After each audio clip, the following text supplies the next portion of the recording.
So it connects the missing link in your application. If you think there are information that you are yet to cover in your application, or there are missing connection, or there are some loopholes that you think that.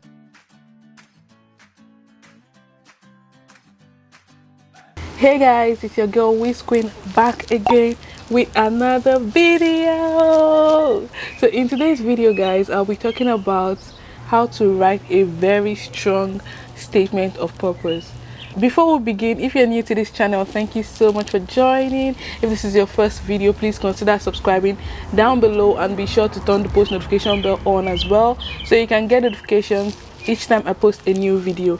And if you're a returning subscriber, you know the vibes. Give this video a thumbs up, leave a comment down below, and don't forget to share with your friends. Without further ado, let's jump into this video. I'm so excited about this content today because it's a very essential part of your application for study permits. If you have been following the previous video, you'd see that the last video we talked about applying for study permits. And applying for study permits to Canada, one of the very important documents you would need to include is a statement of purpose. Some people like to call it letter of explanation. For some people it's called like study plan. It all depends on what you want to call it. It doesn't really matter. What this document is all about is you providing more information as to why you want to study in Canada. It's just basically you convincing the visa officer why they should accept or approve your application. This is very much different from a motivation letter that you write when you're applying to study into an institution or when you're applying for graduate school. This is very much different from that. This one connects the missing link in your application.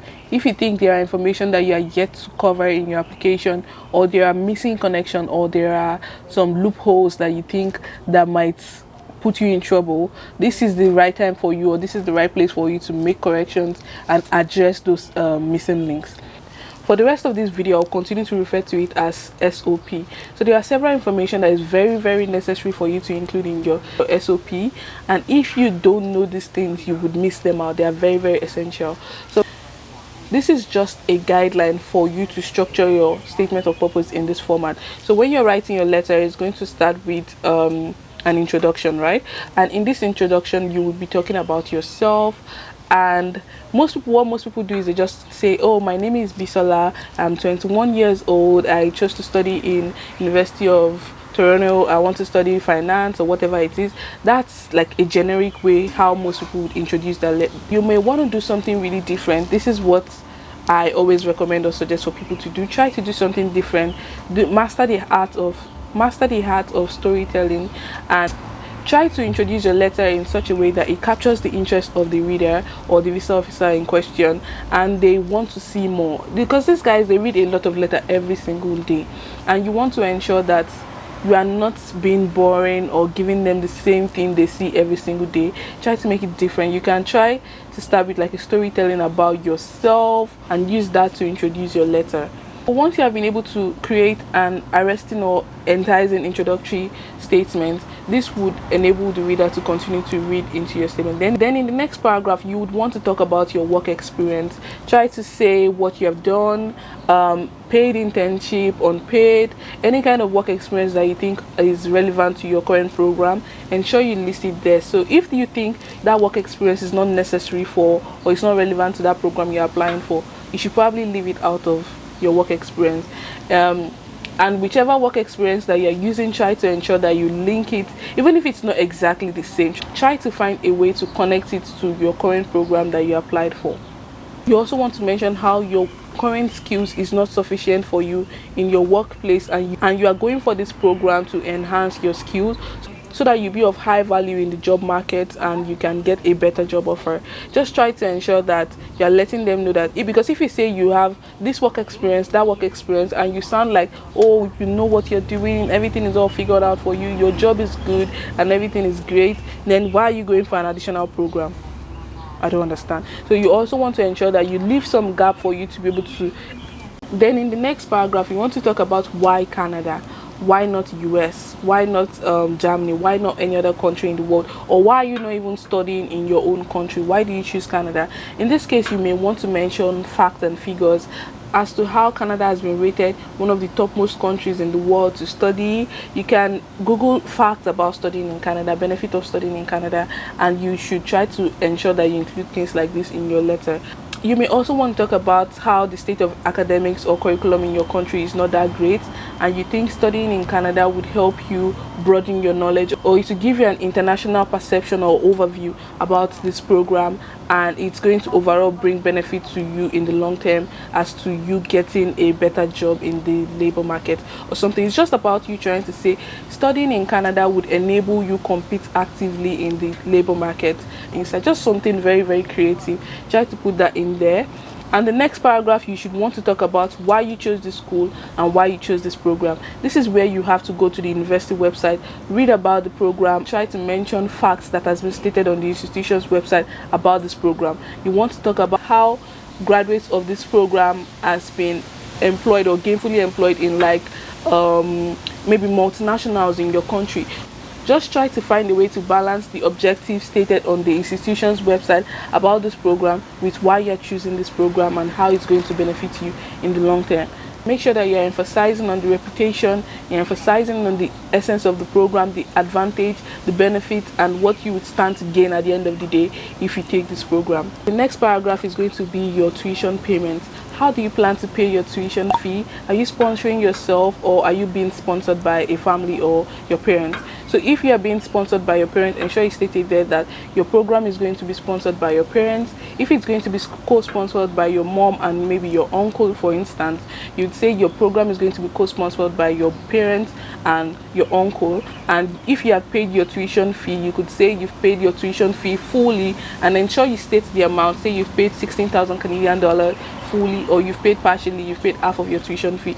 Ensure you state the amount as well. If you had funded your personal account for your living expenses, you should also state it here that your living expenses has been fully funded to the amount of 10,000 Canadian dollars. You would also include the bank statements in your application. So just try to mention facts and figure in here so that they can see how financially ready you are for your application. Also, you want to talk about your travel history in another paragraph. It's not mandatory for you if you don't have travel history, but if you have travel history, you want to talk about how your experience from traveling to different countries in the world. If you went for a conference relating to your program, maybe medical student conference, maybe medical student conference, or conference for nursing people, like whatever kind of conference or whatever program you want to do abroad, you want to include this in your letter and try to take the most advantage of it, because that's the whole point of this letter. You're trying to make the most advantage. You're trying to creatively and in a unique way convince them why they should approve your application. So if you have travel history, ensure you state it in here and let them know that you understand immigration laws and you don't plan on breaking any, because the whole point of including travel history is so that they don't think that this is the first time this one is getting privileged to travel abroad. Maybe they wouldn't go back to their country. Let them know that you understand immigration laws, even if you have not traveled before or you've only traveled within your country. Ensure that you state it in there that you have not traveled abroad, but you've traveled far and wide within your country. Then after this paragraph, you want to talk about your home ties, because it's also very necessary for the visa officer to see that you have strong ties to your home country. So this is where you talk about your business. If you have a business or a registered business in your country, some people just register a business for the purpose of application, like they do this on purpose. And if you also have like properties, you also want to include it here. If you're taking study leave from work, some people take study leave about 2 years or something from their workplace to pursue their master's program. If you're taking study leave, you also want to include it in here that you have not actually quitted your job, so you still have your job and you're just taking study leave to proceed on educating yourself even further. So this is just some kind of ways to show ties to your home country, aside from assets and financial properties, or maybe businesses as well. Another thing you want to ensure you do is to include a paragraph for what you plan to do after study. So after the end of your study, you definitely want to let them know that you plan on going back to your country, because this is very, very essential for your application. The visa officers want to see that at the end of your study you are going back to your country and you understand this. So let them know that at the end of your study you are going back to your country. At this point in time, you can also include it in there that after you've gained solid skills from this program that you have you've completed in Canada, you'll be of competitive advantage in your country, in your country's labor market, and you can land a better offer. Or maybe you can say things like there is a high demand for international graduates of Bachelor of Commerce in your country, and you having a foreign knowledge and experience would help you compete better in the labor market in your country. Just say something like that, and also try to integrate this with your long-term plans. If you plan to establish a company, if you plan to do after your studies, just try to ensure that you link it in a way that is going to improve your application.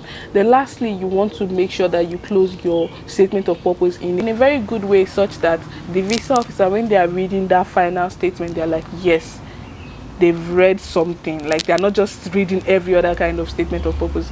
So you want to ensure that you summarize the entire reason why you chose Canada, why you're going for this program, and how taking this program is going to benefit not just you but your fellow countrymen, that's your country people, and also the world as a whole. Try to include a statement about that. Ensure that you use the right keywords. Ensure that you are not going overboard with your keywords. Some general tips for you when you write your statement of purpose: ensure that you do research. It's very, very important for you, because you need to research about that program, you need to research about that institution, you need to research about the country, that's Canada. You need to also research about why you are choosing that province and why you're choosing that institution. You need to ensure that you use the right keywords and use the right terminologies. So you can't underestimate the power of research when you're writing your statement of purpose. Also, you want to ensure that your statement of purpose is not more than 2 pages, maximum of 2 pages. Otherwise, you would bore the visa officer to death, and you want to be careful about that. So ensure that your statement of purpose is not more than 2 pages. Another thing you should ensure is that despite that you're trying to be detailed enough, you are being concise. Don't avoid unnecessary information. Avoid too much information or details that you think are not relevant to your application or would not improve or help you. You don't need to include them in there. Take them out. Ensure that you only state things that would help or aid your application, and you leave it as detailed as possible, but being concise as well. Another thing you should ensure you include is facts and figures. Statistics is very, very important. Ensure that you are stating the right number. Don't say this institution is the topmost. You can say it's one of the most rated or one of the topmost institution, but don't say it's rated number 1 in Canada when you know for a fact that institution is not rated number 1. And also, if you're talking about how Canada is rated as one of the best countries to school in, leave it at that. Don't say Canada is rated number 1. Don't say number 2. If you want to include any form of statistics, ensure you back it up with references. And also for figures, if you have paid your tuition fee, ensure you state the amount. If you have funded your living expenses as well, ensure you state the amount, if it's fully funded or if it's partially paid. Don't just leave it as you have fully paid your tuition.